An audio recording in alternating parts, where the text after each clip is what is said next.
is a beautiful thing ngoba thina njengabantu beZimbabwe silabantwana lapha bazwa sisithi we are from Zimbabwe. This is the way ukuthi labo bebone sihlangana abantu beZimbabwe sisidla siphathisana kuhle. So I think it's a beautiful thing for us to do and for the embassy ukuthi labo besibone ukuthi sikhona lapho.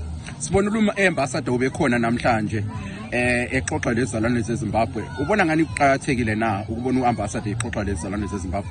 Mina mbona kuqhakathekile and I am looking forward ukuthi this is not just for today.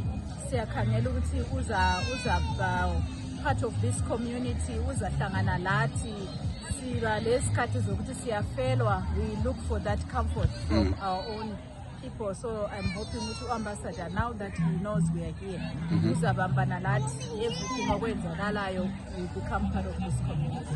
Simzwile sethinta indaba ezijiyeneyo aba diaspora vote, abo investment ekhaya. Qhakathekile ongakanani kuwe njengesizalwane seZimbabwe sihlala phesheya? Mina kimi kuqhakathekile because it's really painful ukuthi kulezinye izinto esizibonayo lapho esingakwanisa ukuthi sincedise eZimbabwe, but nxa kungalama avenues angikhona, nxa igovernment ingasivuleli opportunity ukuthi siyenze anything about it, then we cannot help. So if the government partners with us, we are very ready, we are prepared, because Zimbabwe is our home, that's where we are from.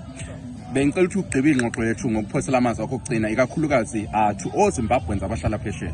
Wonke amaZimbabweans ahlala phesheya. I have a friend who always tells me you can take the crocodile out of the river, but it will never forget where it comes from. So wherever we are in the diaspora, singabahambi nje, but ikhaya is Zimbabwe, and we have to retain our culture. We have to be proud Zimbabweans, and we can only do that by giving back whatever we have.